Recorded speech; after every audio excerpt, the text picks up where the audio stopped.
ലോകത്തിന്റെ ഊർജ്ജനരമ്പ് എന്ന് വിശേഷിപ്പിക്കപ്പെടുന്ന ഹോർമുസ് കടലിടുക്ക് വീണ്ടും ചർച്ചാവിഷയമായിരിക്കുകയാണ്. യുദ്ധത്തിന്റെയും ഉപരോധത്തിന്റെയും നിഴലിൽ നിൽക്കുമ്പോഴും സമാധാനത്തിന്റെ ഒരു പുതിയ വാതിൽ തുറക്കാൻ ഇറാൻ തയ്യാറെടുക്കുന്നു എന്ന വാർത്തയാണ് ഇപ്പോൾ പുറത്തുവരുന്നത്. എന്നാൽ ഈ വാഗ്ദാനങ്ങൾക്കു പിന്നിലെ ഇറാന്റെ രാഷ്ട്രീയവും അവർ നേരിടുന്ന കടുത്ത അനീതികളും ലോകം വേണ്ടവിധം ചർച്ച ചെയ്യുന്നുണ്ടോ?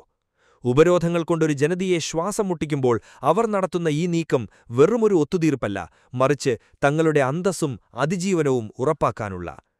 ആധുനിക ലോകത്ത് ഒരു രാജ്യത്തിനുമേൽ അടിച്ചേൽപ്പിക്കാവുന്ന ഏറ്റവും ക്രൂരമായ ശിക്ഷയാണ് സാമ്പത്തിക ഉപരോധം.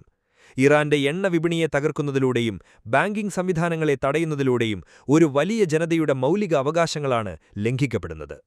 ഇറാൻ വിദേശകാര്യമന്ത്രി അബ്ബാസ് അരാഗ്ചി മുന്നോട്ടുവെച്ച 3 നിബന്ധനകൾ കേവലം തന്ത്രപരമായ നീക്കങ്ങളല്ല, അതൊരു രാജ്യത്തിന്റെ നിലനിൽപ്പിന് ആധാരമായ കാര്യങ്ങളാണ്. തങ്ങളുടെ തുറമുഖങ്ങൾക്കും വ്യാപാരത്തിനും മേലുള്ള അനാവശ്യ നിയന്ത്രണങ്ങൾ നീക്കുക എന്നത് ഏതൊരു പരമാധികാര രാഷ്ട്രത്തിന്റെയും ആവശ്യമാണ്. മിഡിൽ ഈസ്റ്റിലെ സംഘർഷങ്ങൾ അവസാനിപ്പിക്കുക എന്നത് ഇറാന്റെ കൂടി താൽപ്പര്യമാണ്. മേഖലയിൽ അസ്ഥിരതയുണ്ടാക്കുന്നത് ഇറാന്റെ വളർച്ചയെ തടസ്സപ്പെടുത്തുമെന്ന് അവർക്കറിയാം. സാമ്പത്തിക സുരക്ഷ ഉറപ്പാക്കിയതിനു ശേഷം മാത്രം ആണവ ചർച്ചകൾ എന്ന നിലപാട് തികച്ചും യുക്തിസഹമാണ്.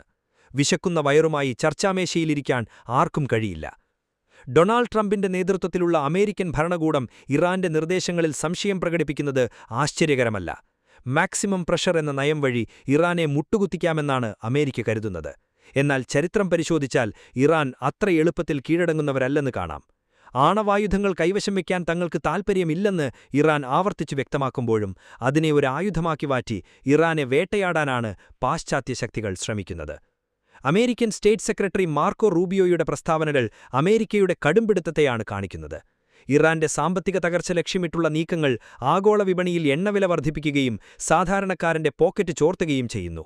ഹോർമുസ് കടലിടുക്ക് അടച്ചുപൂട്ടുന്നതുവഴി ലോകത്തിന് നഷ്ടപ്പെടുന്നത് അതിന്റെ 1/5 ഊർജ്ജ സ്രോതസ്സാണ്.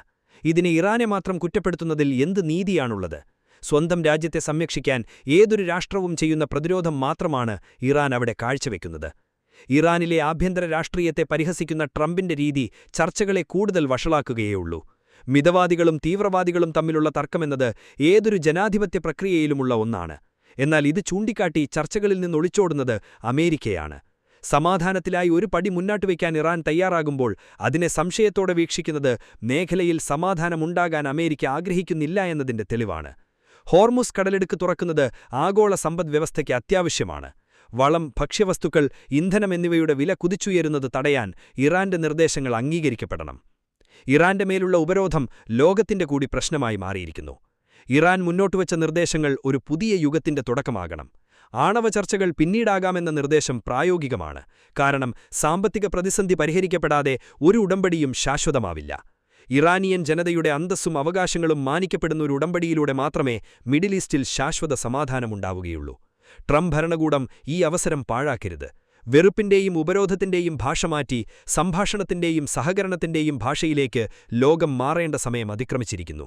ഹോർമുസിലെ നിശബ്ദത അവസാനിക്കട്ടെ, അവിടെ സമാധാനത്തിന്റെ കപ്പലുകൾ സഞ്ചരിക്കട്ടെ.